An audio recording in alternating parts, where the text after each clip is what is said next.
everybody, grab your Bible and a pencil and a journal and maybe even a cup of coffee and join in on our conversation. But first, I would like for you to write this down. Matthew 18, verses 22 to 33. Jesus said to him, I do not say to you up to 7 times, but up to 70 times 7. For this reason, the kingdom of heaven may be compared to a certain king who wished to settle accounts with his slaves. And when he had begun to settle them, there was brought to him one who owed him 10,000 talents.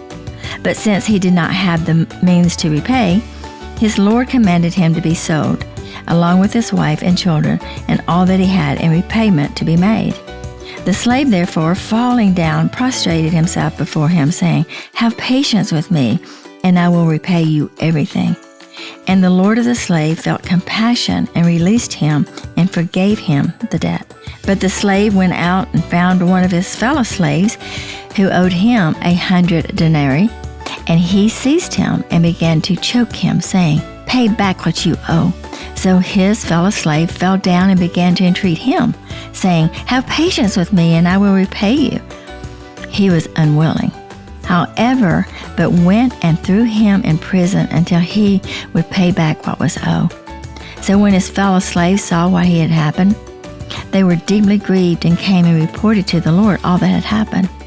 Then summoning him, his Lord said to him, You wicked slave, I forgave you all the debt because you entreated me.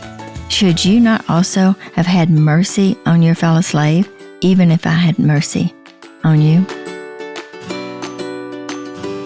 Hey everyone, welcome to Write This Down with Dot Bowen. My name is Cara. I am Dot's daughter, and every week we sit down together and we talk through truth and scripture, and we are continuing to talk about forgiveness, and we dive a little bit more into the symptoms of unforgiveness and even forgiveness. So how do we know if we haven't forgiven or if we have forgiven?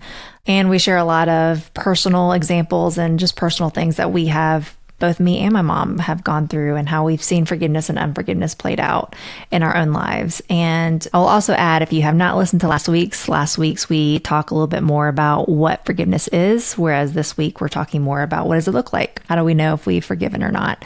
So we're really glad that you're here, and we would love for you to pull up a chair and join in our conversation. Hey, Cara. Hi, that's quite the story to start off with. Yeah, I mean, wow. Well, it kind of is a little bit, goes into what we talked about last week, just in the fact that we really, as a follower of Jesus, have no foundation, no basis as a follower of Jesus to not be able to forgive others. And because we've been forgiven, and that's what the story talks about.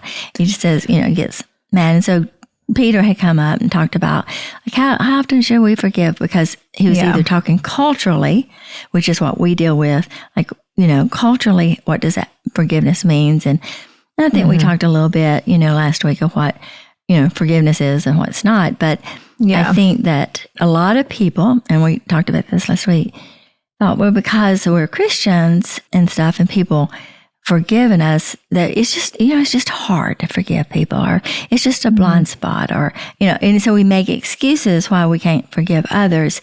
And Jesus clearly was saying to Peter, like, I've forgiven you, and I'm about to really forgive you because you're going to deny me. And there's no basis at all that you cannot, you cannot forgive others. Yeah. So, well, it's basically saying there's never a time that you don't forgive. You always forgive. Yeah, it's obedience. And so as a follower of Jesus, if you do not forgive others, then you're actually sinning. Now, I didn't write the book. Yeah. I just teach it. Yeah, don't come at us. God's way. Don't shoot the messenger. Yeah, that's right. No, and because I tell you, it's just as hard, for us to get caught into the culture and all of our, reasons, and we make excuses for people and things like that, and excuses for ourselves of why you don't want to extend forgiveness. But just remember, Jesus is the perfect example of what forgiveness means.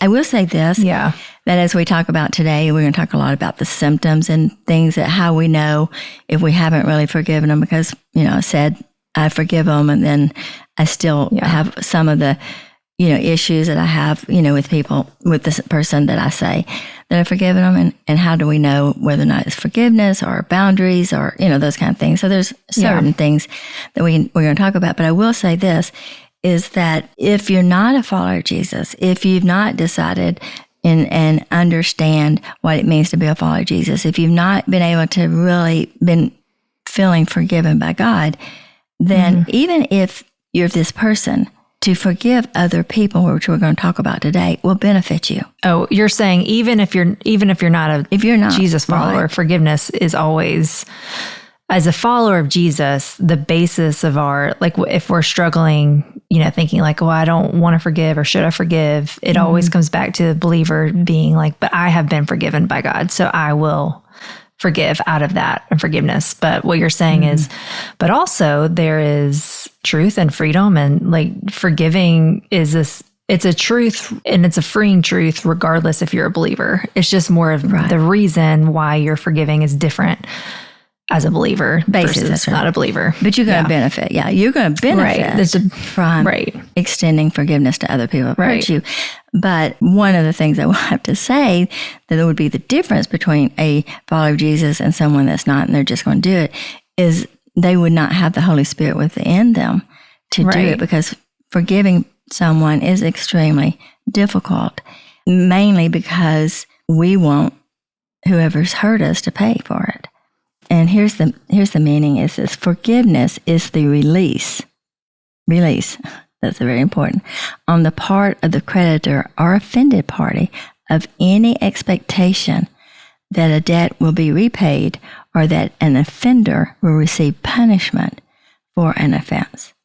Because we want them to pay, and we want them to have to deal with what they've done. To pay. We do know. We want them to. Yeah, exactly. We don't want to release them. We don't want them to get scot-free from, like they've hurt me and they need to pay and they deserve what they get. Exactly. Yeah. And that's part of the symptoms that is showing that we don't, because the truth of the matter is, as you know, Cara, and we've talked about this so many times, it doesn't mean that they didn't do something wrong. Right. It's not forgive and forget. It's not even forgiven and it didn't happen. It happened. Right. Yeah. I think it is important to think about the symptoms, because I think that there have been times in my life where I want to forgive. Like, I want to have a posture of forgiveness. I may not even fully realize that I haven't fully forgiven, or I haven't forgiven at all. Like, I may have, and I do think, I know we'll probably get more into this, but I don't, like, forgiveness is not a one and done thing, especially if the offense has been great and has been deep. If there's been betrayal, or, if there's been something that is, and especially if the person is in your life, like there's been very few times, unless it was just like a one time, like not a super, like it just was a light quote unquote offense. I think that it's been rare that I have just had to forgive the person one time, in my heart. It's been a multiple layers of forgiveness, and there's different layers of different things to forgive. And so anyway, so I think knowing the symptoms is important, because a lot of times I think it's important for one reason being to see just what unforgiveness can do to our hearts. And then two, I think it's important so that we know, just kind of like being self-check of like, oh, wait, I'm noticing this symptom. Like, maybe I haven't forgiven someone, and you may not even know who that person is. And so it may be in prayer being like, God, who do I need to forgive? I know that's happened with me as well. Yeah. And that's part of that verse, those verses where Jesus is 70 times 7. Like, you just have to keep doing it, because every time you think of that person, or every time, or situation, it doesn't have to be a person, it could be a situation, or there's a hurt, or there's something's stirring up in your heart, and you know that it's like something's going on with me. And if God brings to mind, as you begin to pay attention to the tension that what we're going to talk about, then you say, God, I'm choosing again to forgive them. And I think one of the things that you have to do is address the hurt. I choose to forgive them. And like naming it. Yeah. And we're going to talk about that next week. But it's paying attention to this and to those things. I think one of the things in Matthew 18 when we were talking is he said, he understood, and he was so thankful about this landowner forgiving him for the debt, but he didn't really understand, Because if he had really understood that, he wouldn't have been so mad and angry with the man that owed him.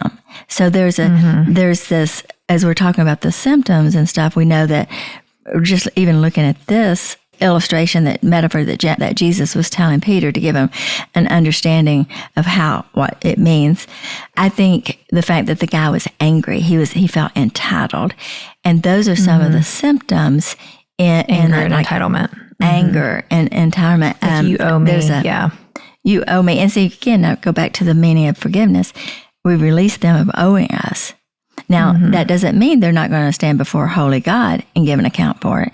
It doesn't mean that God's going to let them just get, they're not going to sin. You and I are not going to go sin and somewhat have some kind of consequences to that. And I think we talked about that last week about what's the difference between forgiveness and consequences. And I think it's also important to remember that as a child of God, he takes offense to when we have hurt.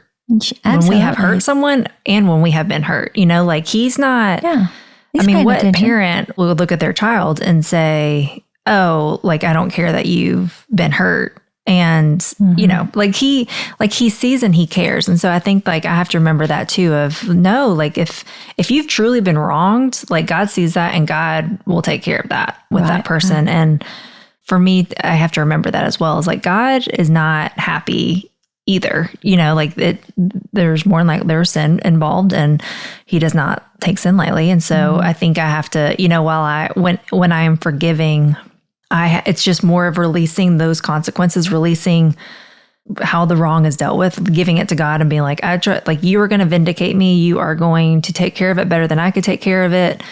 So I'm going to release it to you. I forgive them. I give, I give this to you. So I think that's one thing to as you're battling or, wrestling with forgiveness, I think that's something I remember too, is God sees the offense and he doesn't take it lightly.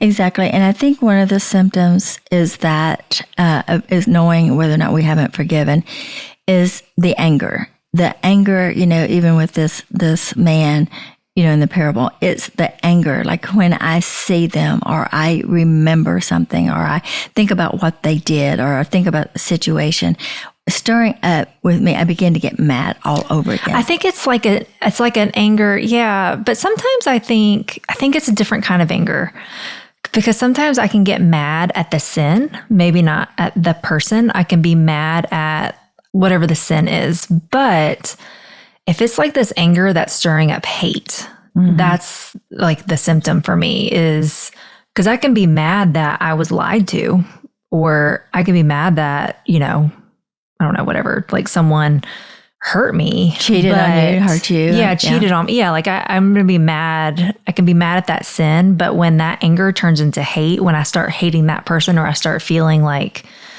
that's when that's a symptom I notice too. And I think a symptom of forgiveness is when you can pray good toward them, when you hope for good toward them, and not necessarily that you hope that but I know, for in my situation, if I haven't mentioned this in a while, as you know, but if anyone listening didn't know this, but years ago I was in an abusive relationship and moving through that forgiveness was a process. But that was one thing that I knew how I had fully forgiven him, is because I do genuinely hope good for him. Not because I think he's a stellar human or because... Or he deserves it, but... Yeah, I don't, just because God died for him and I trust, I hope that he's in heaven. I hope that he repents and turns from the person that I knew him to be. I hope, I do not wish that on, and that was up I truly have forgiven him. I want nothing to do with him. I hope to never see or talk to him ever again. And that's again, we're going to talk about that next week. How do we live that out? And that's boundaries and things like that. So when you're saying, I hope I never see him again, you're meaning I'm using boundaries. Yeah. For sure. Yeah. But that was a symptom of forgiveness where I'm I do hope that he's in heaven. I do hope that, he repents or has good. And so I think that symptom of what we're saying is that you don't wish any harm toward them. Yes. And that's easy to say. And I think for me, let me give you for me, what God has done with me is I was like, oh, I forgive them. I hope the best for them.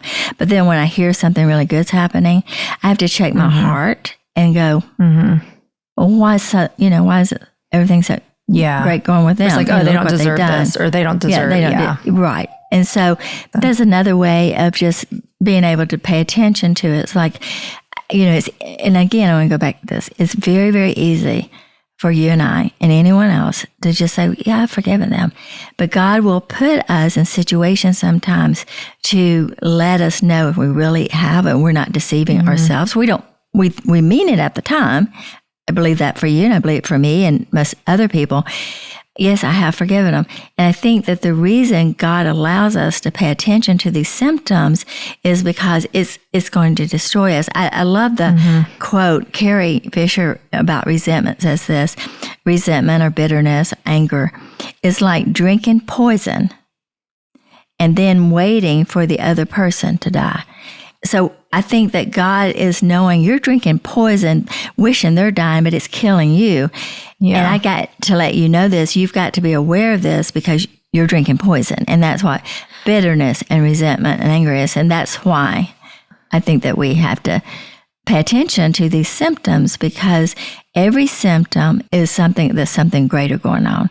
When you're sick, there's a symptom that something's happening. And that's why we're talking about paying attention to these. I think bitterness is one of the worst conditions of your heart that your heart can have. And I say this, I've dealt with bitterness before, but I think bitterness sometimes, like any sin, I guess, it can be like sort of like, oh yeah, I'm just bitter. But I'm like, bitterness is a very serious cancer to our hearts. It hardens our heart. And I don't know, probably, it's like, I know this to be true. I don't know that I could fully explain why I say that. But I do feel like talking about bitterness for just a second, because I think, how do we know if there's bitterness? And what are even the symptoms of bitterness? How do we know? And I know one of it is wanting, revenge and that entitlement, the anger, the hate, that is part of bitterness. But sometimes I think bitterness can be even more under the radar than that. Because I know that I have dealt with bitterness before, and I may not have gotten to the point of that hatred, because there are some subtle signs of bitterness when it first takes root. I think bitterness is an extension of where anger starts. I think anger is the smaller symptom or the smaller danger, a little bit of poison. If you don't deal with the poison, and if you don't deal with the anger, then you become bitter. And it is a heart issue. Anger can be, it all depends on what you're angry about, but anger can just rise up in you. You're just mad. And there's a little bit of, you don't deal with that. It's like anything else. It's like, oh, I've got this sore on my hand, and, it's fine. And then it gets infected, and then it begins to ooze pus and all this stuff. And before you know it, you got to have your hand taken off. But so that's kind of what that is. And so Scripture does talk about bitterness a lot, and about how it causes your bones. It's a sickness. It'll affect your physical, physically. Anger, you might get blood pressure, because you're angry, or you might have some symptoms, physically with anger. But bitterness is a whole different ballgame. It's just a step further, where that you've not dealt with your anger. It's a little bit deeper. It's almost like it's deeper in your heart. Yeah. And it's always, with everything that God tells us to deal with, if we don't deal with it, I always say this all the time, sin never stops.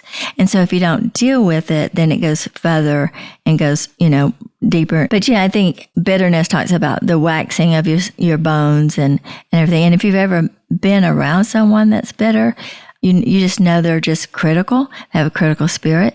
They have issues that they can never be happy. They're not content. They're always looking for something wrong. They have a lot of mistrust. And I think that has a lot of the same symptoms as far as forgiveness does as well. I definitely feel like I have noticed in times if I've dealt with bitterness, how it can physically, especially if you're a believer, I feel like you feel it even more because your heart is getting hardened, which I think, that's where God wants us to have a posture, like a softened heart, like a moldable heart. If you've ever been around someone that's bitter, they're not a lot of fun. They're very critical. You could definitely see bitterness on someone else than you. Yeah, I mean, there is no facelift that can take away what bitterness does to a person's face and their countenance. And I think bitterness causes us, to not be able to see anything good. And that's against Scripture, where Jesus clearly says, think on all those things that are good, pure. I think the feeling of entitlement is another symptom of feeling like, God, you owe me, or these people owe me. And, when we were talking about in Matthew about this man owing his landlord, and then he couldn't pay, and then someone else owed him, I want to talk a little bit about demanding someone to repay what they have taken. And it's not money. It's not always money. It's whether it's your self-respect, whether it's your innocence, whether it's something that you felt like time, like I spent all this time with you, or I've done all of these things for you, and yet you just used me or whatever, and you become bitter. You get mad. You want them to repay you back for all the time and all the things that robbed you from. And I think when we think about forgiveness, those are symptoms, because forgiveness is, I release you from that. Doesn't mean that I release you that you did not do it. It doesn't mean that maybe, because the wages of sin is death, something dies, relationships die. And so it may not mean that you just pick right back up. We'll talk about that next week. But I'm just saying that when we say that we've forgiven, then what we're doing is, I'm not going to demand you to see what you've done to me. Yeah. I'm not going to demand you to repay me for all that you've taken from me. Like, in other words, at least show me some self-respect, or at least show me, that I'm worth something, or you just treated me so badly. So let's talk a little bit about that. And I'm sure we've talked often about this, about often when we're in relationships, how easy it is to demand them to see something that they're not able to see, and that could be a little bit of a symptom of unforgiveness. I've definitely struggled with this at times. You really helped me in the application sense. Oh, thank you. Yeah, sure. Because I have to remind myself of, you can't make someone see anything. So I could say to someone all day long, respect me, respect me, respect me. I deserve your respect. I deserve, blah, blah, blah. If they don't want to see it, they're not going to see it. It doesn't matter, it doesn't matter what you say. It doesn't matter what you do. And so I think there's just this freedom to just walk in it. Just know that you deserve respect. Just know that you are worth it. Just know that God will protect you, and just walk in that, and not try to prove it. Because I think that is a symptom, like what we're saying, of unforgiveness, is when we feel like we have to prove something. Yeah. Even if it's, I want to prove that I have worth. Like, oh yeah, that's a great thing that you are owning your worth, and you know that you deserve respect, but you can't make someone see that. It doesn't matter what you do. So you're almost like spinning your wheels. And they have robbed you. They have taken something from you. Yes. Right. And sometimes the most self-respect is not telling them that you deserve self-respect. It's going along your way and not having to try to prove that. But well, for one thing, I do want to insert what you're saying, is because they, like you said, you can't make somebody see that, but they don't determine your self-worth. Right. So whether they see it or not doesn't matter. No, because they don't determine that. Right. Yeah. And so we're we're holding on to a hurt, demanding them to give you something that they don't even. Right. They can't give you. Right. No one can give you your self-respect but Jesus. Right. And I think like there may be an element of maybe you need to forgive yourself. And I think we'll probably touch on that next week a little bit more too. But I think there's a forgiveness there. And I think there's a forgiveness for yourself, just being like, I don't have to prove this. I can't make them see it anyway.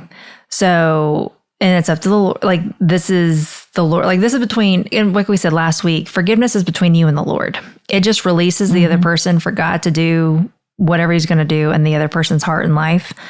And it's the same thing with this, where it's like trying to prove something to the other person. Like, it's between you and the Lord. Like, the Lord gives you your worth and your self-respect. He is the source of that. And so go to him for that. Don't try to Yeah. And you can walk in self-respect, but you don't have, I think there's that, that's the difference, is just walking in your self-respect versus trying to prove that you deserve respect. I feel like those are very different. Yeah. And trying to get it somewhere that's not able to get it. But I think the symptom is when I am doing things and going to that person, I'm doing things to get them to see what they've done. Well, yeah, you're trying to prove to them that I'm going to prove that I'm right. Yeah. Or I'm going to prove to them that they've hurt me. Yeah. And I think that that's a symptom. One of the symptoms is when you're finding yourself getting into that roller coaster emotionally, whether it's in your mind, whether it's in your actions or whatever, or like, I'm just going to go and talk to them. I'm just going to go, I'm going to go talk, and I just got to close it. I just need closure. I hear that all the time. You don't have to have closure with people. I know that you don't want to believe that, but I had closure with some people that hurt me that I know I didn't talk with. I had closure with people. I think, like you said that with the guy, you had closure. Yeah, I don't think you need to have closure. That's not what I was going to say. I think that if you can truly gain closure, I think that is super helpful. But I think 9 times out of 10, you can't, because it involves equal, there's an equal party. Understanding. Yeah, and there's equal understanding there. And normally that's not the case. It's very rare.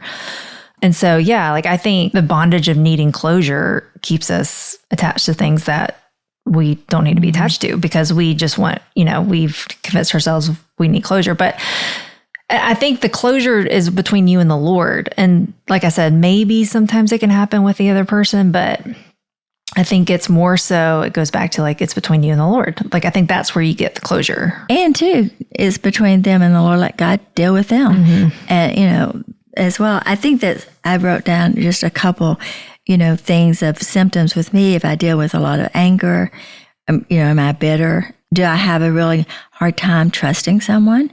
Mistrust or demanding trust? Entitlement, I think those are very much a symptom. I think people owe me. And I'm not saying just, I'm talking about, this is like a lifestyle. These are I just can't trust people. I feel entitled. I feel like people owe me something. Those are the symptoms that what I would really suggest if you and I are dealing with this, or if I was sitting across with someone else and having conversations with them as I'm having with you, if they told me, I just deal with a lot of anger, I deal with a lot of bitterness, I have a hard time trusting people, I feel like people owe me things, then I would say and encourage them to go and ask God to show you who is it or what is the situation that you haven't forgiven. That, where is it? Where's this unforgiveness coming from? Where's the root of this coming in? Because these are the things that God is saying, you've got a sickness here. And remember, I just love that quote. And it's like, I'm drinking poison, but I'm waiting on other people to die. And nothing's happened. They all seem like everything's happy and everything's going well for them. But yet what God is trying to say, this is serious. This unforgiveness is a cancer, and it's eating you inside and out. It's going to destroy you, and you will know it because you will carry whoever has hurt you that you've not forgiven, whatever situation that they've done to you, you'll carry that into every relationship. Every relationship. In this release where forgiveness is part of releasing it, you can just look at that, just say, well, now I'm in another relationship, but I am having the same issues I've had before in all my other relationships, then you might want to go back and go, I need to close this door. I need to do this. And like you said, if it takes every time you think of that person or every time you think of that situation of mistrust, you go like, God, I'm choosing to forgive them. I don't feel it. I don't, I'm not waiting on this ooey gooey, wonderful feeling of love and grace. Love and grace that come up over me. I'm just choosing to do it. And I think those are some of the symptoms for me personally that I have to really pay attention. Next week we can talk more about, because sometimes people like a little bit more into the practical of how to forget, what is their prayer and what do but I do think, when in doubt, forgive. If you're I don't know if this is what it is, well, then just forgive them. And if you didn't need to, well, it doesn't, it doesn't, well, it doesn't matter. Like, what does it hurt? It doesn't hurt to, because there have been times where I'm like, I don't know if, like, did I forgive? I feel like I did. And then I was like, well, I'll just pray to forgive them again. And then if, it can't hurt to pray it again. But one thing that I actually, because I had counseling a couple days ago, and I was saying, like, I won't get into all the details in this, but there was a situation that I had a really hard time letting go of because I just wanted to understand. Like, I wanted to understand why they did what they did. And I realized over time that I didn't really, I wouldn't say I didn't care, but I didn't think about it. I guess I didn't really care. It just, like, I let it go. And I was telling my counselor, because I hadn't seen her since the situation, so she was wondering the update. And so I was like, well, the funny thing is, the hardest thing for me in the situation was just wanting to understand what happened. I just want to understand, like, why, like, what happened? Where did that go? Or, and even just like, where did that come from? Like what happened? And I realize now, it's been like a month, and I realize, like, oh, I don't really care anymore. Like, I've let it go. I would love to understand still if God was like, do you understand? I'd be like, yes, that would be great. I would love to understand, but I don't really care. Like, if I never understand again. And I was telling, not keeping you from moving forward. And I just told her, I was like, it's so crazy. It was forgiveness. It's because I just continued. Every time I thought about that person, I would just say, even if it was like a good thought, just for safekeeping, I thought, I'm just going to forgive, say the prayer every time they come into my mind, because I knew, and I don't mean like a good thought. I mean, like, even if it was just like a random thought of, like, I wasn't thinking anything negative or whatever, but I was just like, okay, I'm going to forgive them. And it was just, as forgiving them, it was like all the pieces of the situation, they just got released. I was able to let them go. And so I think that's like another symptom is when I feel like, why can I not let this go? Whatever, fill in the blank this is. I mean, this literally happened this morning. I called you because I was like, why can't I let this go? It's a different situation. And I was walking into the gym, and while I was working out, I was like, I need to forgive them. And I have forgiven them for other things, but there have been new things. There have been other things that have come up, and needing to forgive them for that. And I'm like, slowly can feel. So it's just, I just think for someone like me I'm a thinker. I am a very, like, rational thinker person.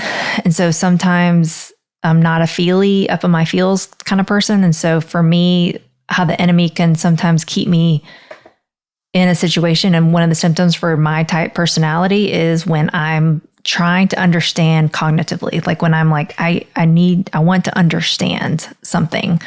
Like, that's a symptom of unforgiveness. It's just crazy to me how forgiveness even affects that. Like, and that's kind of what I was saying to my counselor. And even this morning when, another thing came up, and it was just like, because I was just like, why can't I let this go? Like, I know the truth of this situation, but why am I still trying to prove, or why can't I let it go? And it's just crazy how much there is in forgiveness, like how much that will do to your, like, for your heart, like how much freedom that will give you. And, like I didn't forgive to try to not understand, like I wasn't forgiving for any reason other than I just knew that it was like what we talked about. Yeah, it was like the right thing to do. And it's just crazy. So I think that happens. Like when you live out of this forgiveness, I think you start seeing these things, these good symptoms where you're like, wait, I'm not as controlled about needing to understand the situation or needing to understand why they treated me this way. And it doesn't mean that, you might understand one day, but you don't really need it. Just, you're released from it. You've released it, and it's up. It's no debt. Like, I think that's another reason I think that is a symptom is overthinking and obsessing, trying to prove something. Because what I've seen a lot, and I'm, sure I do this too. I'm not exempt from any of this. I'm still a person and woman, but I've seen over the years and talked with so many women, one of the things that I've seen that they won't let it go is because they're trying to prove very hard that they are, like, their self-worth, which we talked about. But if they admit that they allowed someone to hurt them, or if they admit that they stayed in this when there were so many warnings to get out of situations, that they're trying to prove that there's somebody, like they're trying to get their shame. Like, surely I've not done this again. Surely I can't, like and so the unforgiveness part is they don't even think about doing that because they're so self-absorbed a little bit in the fact that how you've hurt me and look what you've done, look what you've robbed from me. And that's where I'm talking about the overthinking and stuff. And so the next thing other than forgiveness is to prove and try to, like you said, sometimes this was not your situation, but this would come out of the situation. This definitely is not what you were going through, but it just comes in through a different door. And the fact that I'm going to stay with this person, or I'm going to go and talk to this person because I want to believe that surely I have not done this again. Surely I've not stepped back into a bad relationship. Surely I've not allowed this to come in to hurt me again, because what happens, that's what bitterness is. You build walls and you build, you get in your cave and you're like, you're never going to hurt me again. And those are that anger and the bitterness. So I think that's one thing. Yeah, like needing to forgive yourself as well, like asking for God's forgiveness, because that is also like a big thing as well. Like, forgive me for not heeding to those signs, and like forgiving yourself, but then also asking for God's forgiveness, like, help me. And there are times where I've wronged I've wronged people, of course, like I'm not perfect. Sure. And so I think those are also symptoms of when we haven't asked for God's forgiveness as well, because we are trying to prove, I don't know, we want to like make it right with the other person instead of like asking God to forgive us forgiving ourselves. God, here I've done it again. Yeah. And then allowing God, because ultimately what this all boils down to is just, it's releasing it and giving it to God. That's basically what forgiveness is. It's saying, I'm releasing everything about the situation. I forgive them for X, Y, and Z. This is the Lord's. I give it to God for him to do what he sees fit, how he, and he always vindicates. He always takes care of his children. He always does what's right.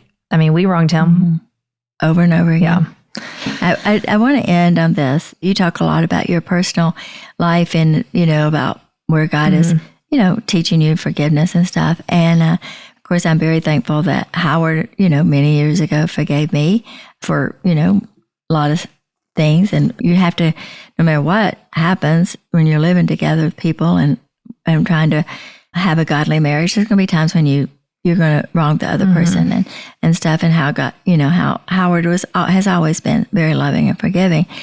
But I just want to share a little bit of something that happened years ago when I was growing up.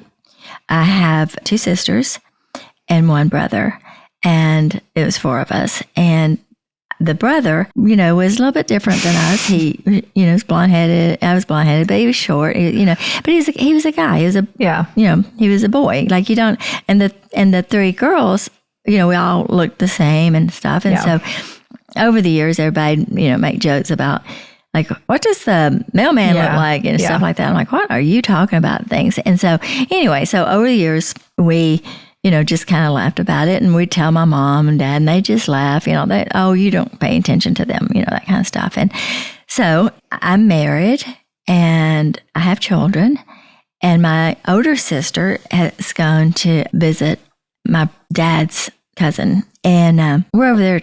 She's there, and she comes home. They lived out of town.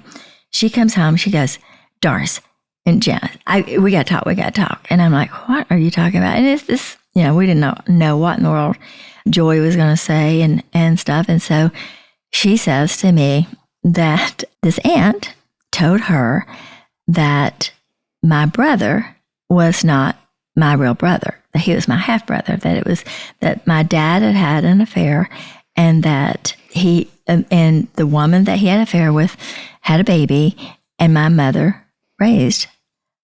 And I'm like, that's the stupidest thing. No, there's no way. We're like, we've been with him all our lives. He's our brother. And she's like, I'm telling you, that's what she said and all that. And so we decided we would ask my mom. And so we said, Mom, you're not going to believe this, but this is what, she said. And we just we know it's not true. And my mother just sitting there and she's looking at us. And we're like, It's not true, is it? And she said, well, she said, I told your dad many years ago that I would never tell it because he felt so ashamed of what he had done in his life. He had had an affair, and the woman got pregnant. He left me, married her, had the baby, and the woman was like, I'm out of here, and left my dad with the baby, which happened to be the brother that I always thought was the brother. And she said, your dad always felt so ashamed. And I told him that I would never tell it, but unless you asked. I should know this because I know him. I mean, this is Another situation. My quote unquote uncle. But was he the firstborn? Mm-hmm. Okay, that's what I thought. Sorry. Because my you didn't know that separate. You didn't know that your dad had left, and that's what I'm saying. No. Yeah. All I knew was how much my mom and dad loved each other. All I knew is how my dad treated my mother. Now I know why. She had forgiven him, and she raised his son that he had had an affair on her with. Mm-hmm. Came back to her and said, will you take us back? And out of the years, and I'm telling you, I was married, I was older. Yeah. Never once did I hear my mother say, that woman that you had that baby with, never once. Or that son. And matter of fact, when I would say, oh, everybody's wanting to know where he came from, they just laugh. Never once. My brother went to Vietnam. He got into drugs. He pulled a gun on my parents at one time. At the time, we had land phones, and you'd have to pay for, if you called long distance, and he would call all of his girlfriends and all the, people, and they couldn't pay the bill. And so they would take our phones out. Mm-hmm. And your mom never held it. Yeah. I think it's both of them. I think it's, your dad forgiving himself, your dad forgiving, him? Whoever the woman was that, and there's so much forgiveness, like in all parties. And I think it is such a powerful example because and it's funny because the brother didn't forgive. No, he didn't. He didn't know until later. So, right. But I'm just saying, like, you see the hardening, just how, like you just said, pulling a gun on, well, this was before he knew. He still, he was on drugs. He didn't mean that. And he died. He's in heaven, and he's come to know the Lord, and he did die, passed away. But he did know and find out later. But our dad had passed away before my brother knew. So here's the deal. Talking about symptoms and talking about how do you really forgive. I grew up in that. I saw my mother. If you know my story, we didn't turn around and talk about Bible verses. We didn't pray before we didn't go to church. Mm-hmm. Yet my mother, who had a relationship with God, because I found that out, talking with her later on over the years, she knew about forgiveness. And she knew about how God had forgiven her. And she forgave my dad. Now, what's sad is my dad never knew that we knew. She asked us, she said, I'd really would appreciate if you not tell your dad. And she really loved my dad. And she said, because he feels so bad. Mm-hmm. And if you would just not tell him. And so I was sad that my dad went to be with Jesus, not knowing that we knew what he had done and still loved him anyway. But I want to share that story because I think it's an amazing story of how two people can truly find forgiveness.